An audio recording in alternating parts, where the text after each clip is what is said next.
Welcome to Breaking Paradigms, a podcast where we talk about global perspectives on spatial planning in practice and theory, by Constanze Frech and Sarah Kusché.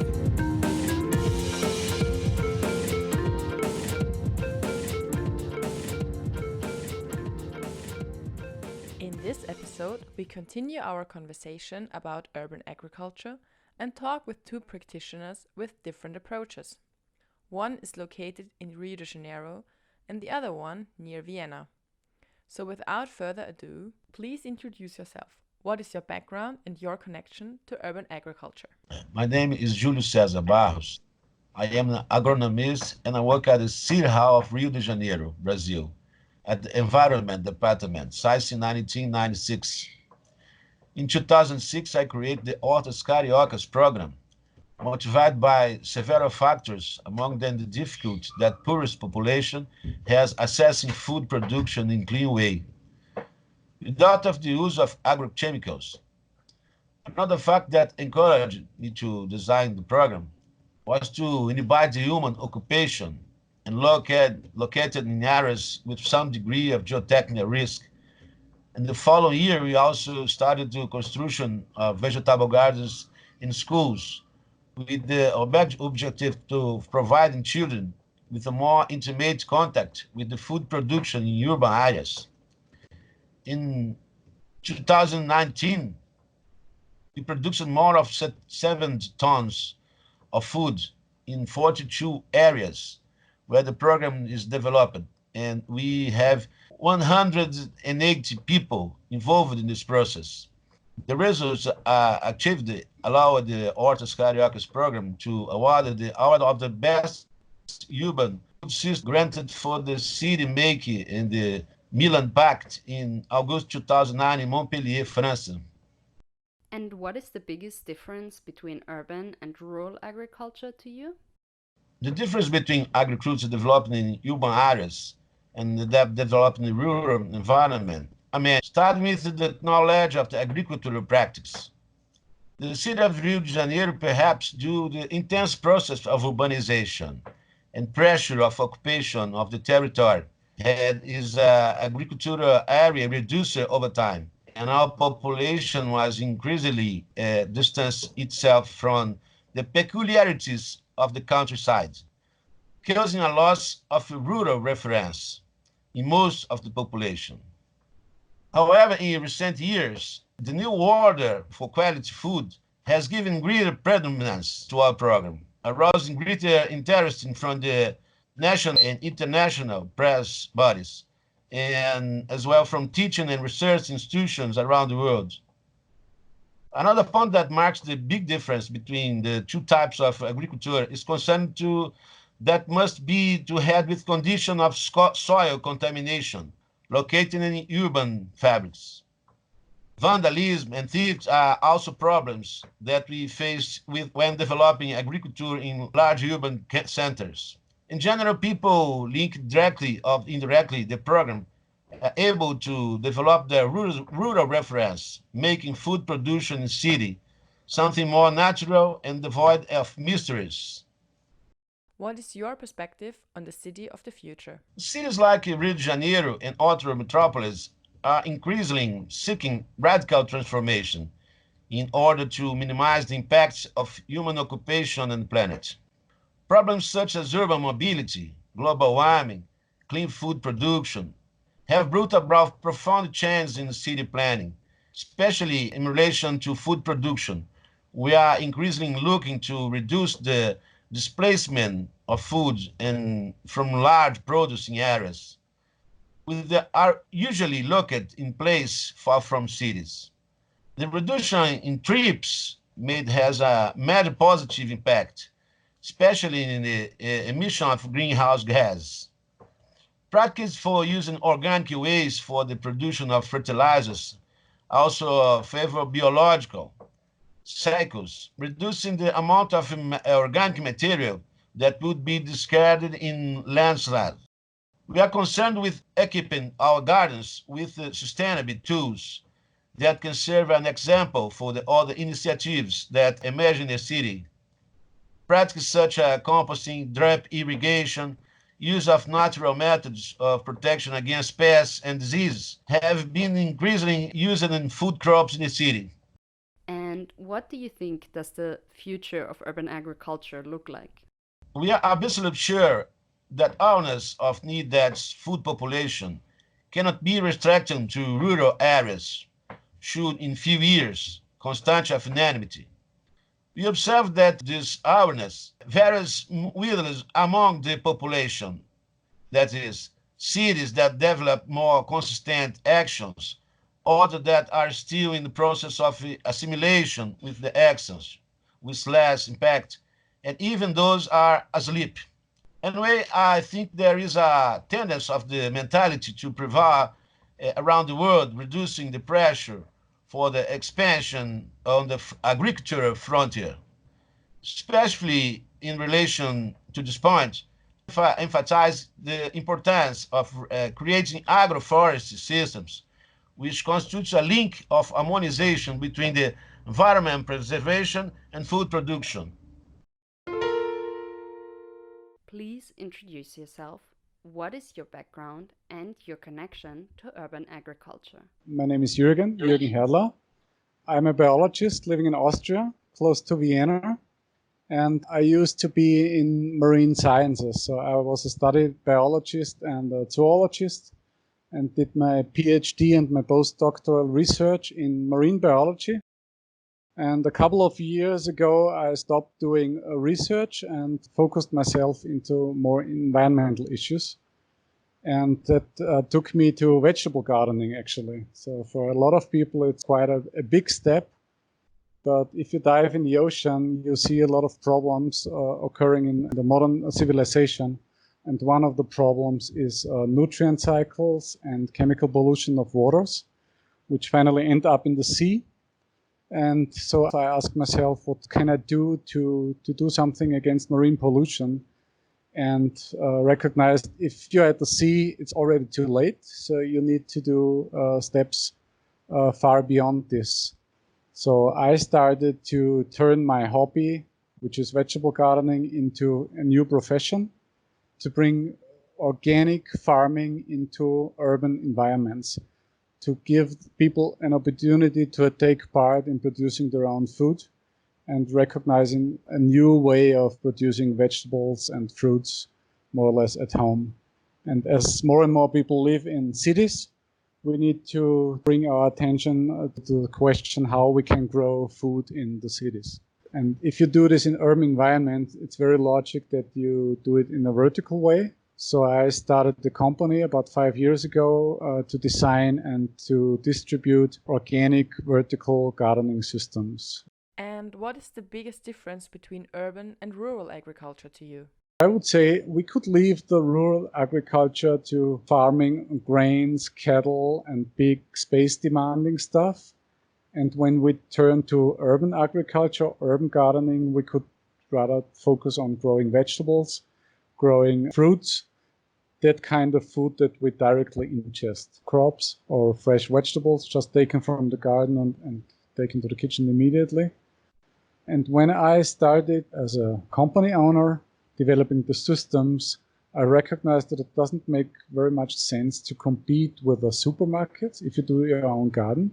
But I see now our own opportunity to grow our own vegetables and fruits in the cities to grow additional stuff, not the things we can buy in a supermarket. So the supermarkets are really specialized on a very few, very low diversity in products, and they get it from big farmers all over the areas. And they lack, of course, the fresh food, the very diverse food, and that's where we can come in as city gardens, I would say. If you talk about vertical farming, like the high-tech farming, they usually compare with rural agriculture, but that doesn't make sense because you won't grow corn or maize or anything else in a skyscraper. You would produce salad there and small berries and stuff like this. And that's what you can grow in your gardens and on your balconies as well, without using any energy, without using much of high tech, and especially you don't need machines. So you can do a lot on your personal craft in space, especially very restricted areas. What is your perspective on the city of the future? The space is a main issue in cities. So because all the cities are building denser and denser, and the open spaces are getting lost everywhere in the world, I think. So I see the houses themselves, the buildings themselves, as the new green spaces. So I see the community gardens of the future also on roofs, on the rooftops of buildings. So I have very little understanding why we don't have green rooftops all over, because of course we destroyed all these green areas when we built the buildings. So we should reestablish the green roofs, so that houses more or less just are something that is taken under soil, more or less. So we need the green surfaces back on the roof. So I think we see a lot of greening in the cities. We see even denser buildings, but these buildings are going to get greener, I think. So we should start with the rooftops, and the next step we should think about the walls. And I'm not thinking about entire building walls. I'm thinking about the areas that are privately or owned by the inhabitants or occupants of a city. I see that the buildings will not be only houses that give us shade, cover, and allow us to maintain the perfect temperature around us. I think the buildings themselves will become landscapes. And I don't see actually why buildings should be separate from gardens. I think that we already have architects like Friedensreich Hundertwasser in Austria. He always created buildings where you cannot see the edge between the building and the garden, actually. So the garden is always part of the building, and the building is always part of a garden. We can do it in just normal architecture that's already around us. So that's what we mainly do. We build gardens on existing balconies and existing terraces. So our approach is definitely bottom up. We start with a single owner of a flat, and maybe if his garden works, his neighbor's looking at his balcony and says, wow, that looks nice. So let's start with a balcony garden and let's go on and go on.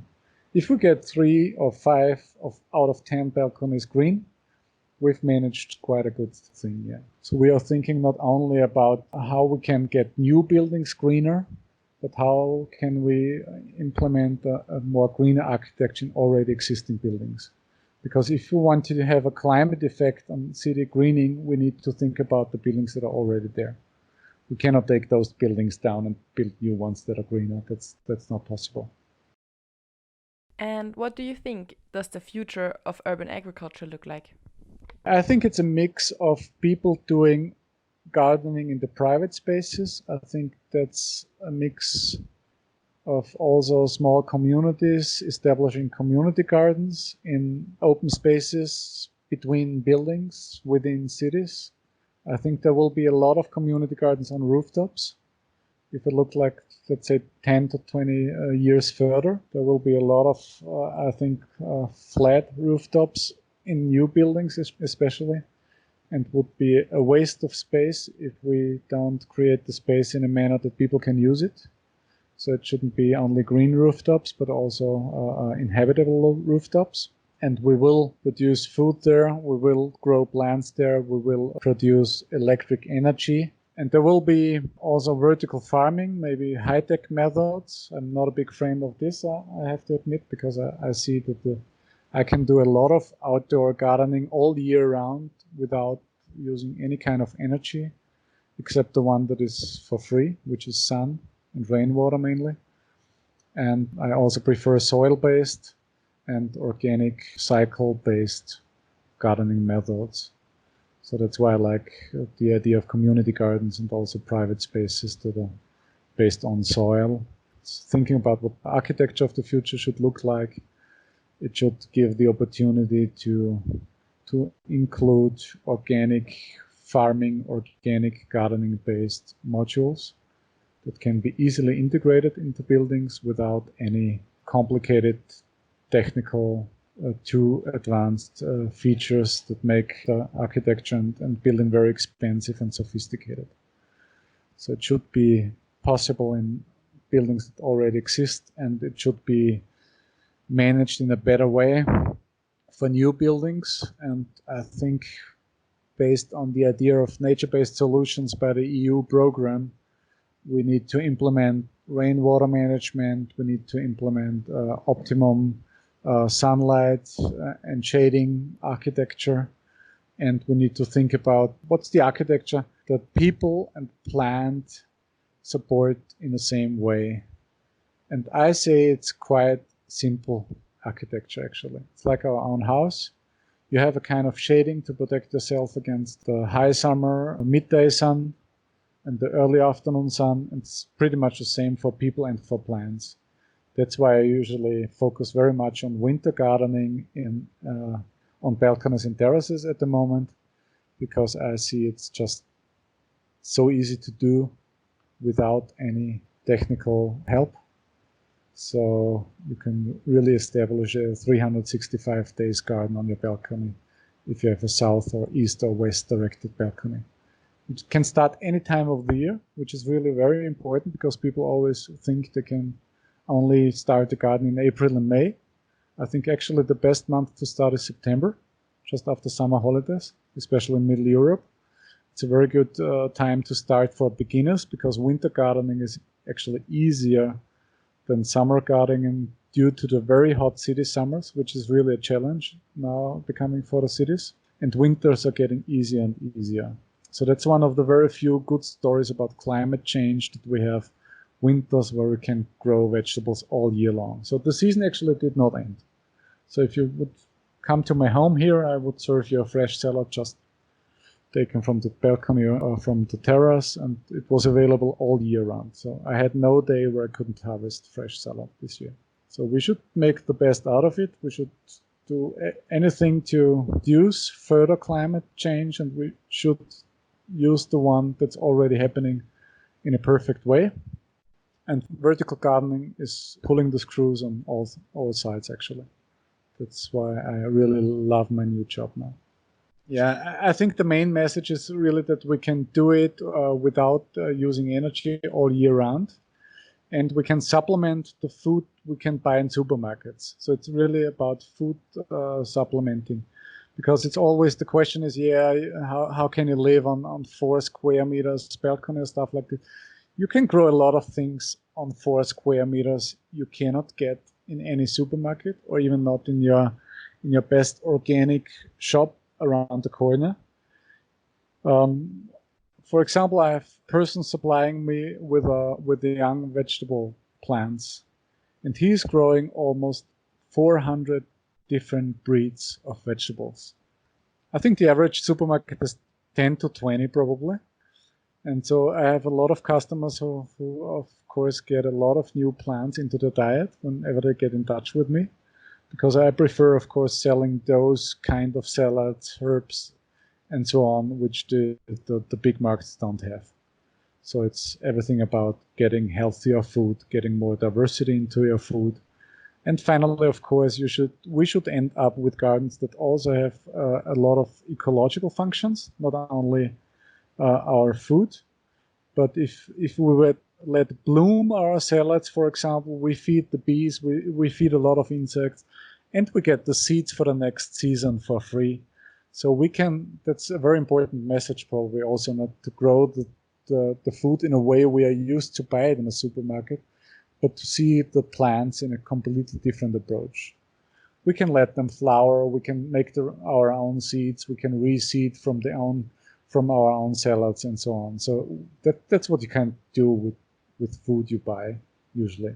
So you can do all the biological circles, and even you can close your organic circle in a city apartment. If you have something like a worm composter, for example, you can put your biomass, your organic biomass in there, and the worms will turn it to fertilizer, and you can put the fertilizer to your vertical gardens and grow salads again, and put the rests of the salads to the worm composter again. So one of my visions, of course, that we carry the organic garbage onto the rooftops instead of onto the streets and let it taken away by the garbage trucks. So we recycle within city buildings, and your own garden is a very important component of a recycling process within cities. Everything starts with our food, basically. That's one of the bases we need for our life. So we need to optimize food production, and we need to get a sense of how food is produced. You also come up with a different perception of what food looks like if you see it in the supermarket. So actually, since I'm doing my own garden, which is a couple of years now, I look at carrots, potatoes in the supermarket in a very different way. If they are perfect, I ask myself, how is this possible? How is it possible that they grow perfect carrots? Organic farmers. Yeah. I'm very fascinated by good farming practices, actually.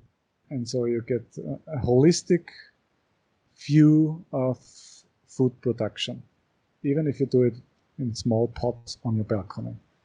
You see what the challenges will be and how farmers have to cope with it.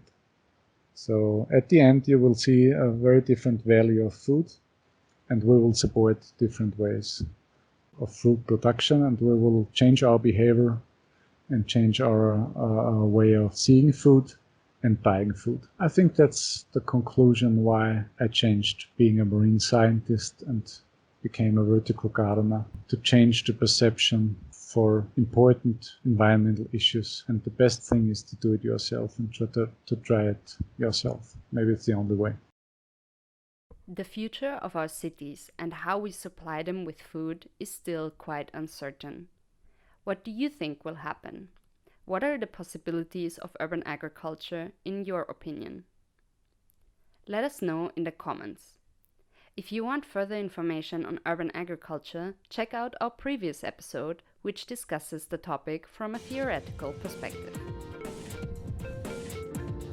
This was Breaking Paradigms by Constanze Frech and Sarah Kusché. Be part of the conversation. If you like what we do, consider supporting us and join our Patreon community. Connect with us on Facebook, YouTube, and at breakingparadigms.org. Content and editing by Constanze Frech and Sarah Kusché. Sound design by Didac Barroso and Florian Frech.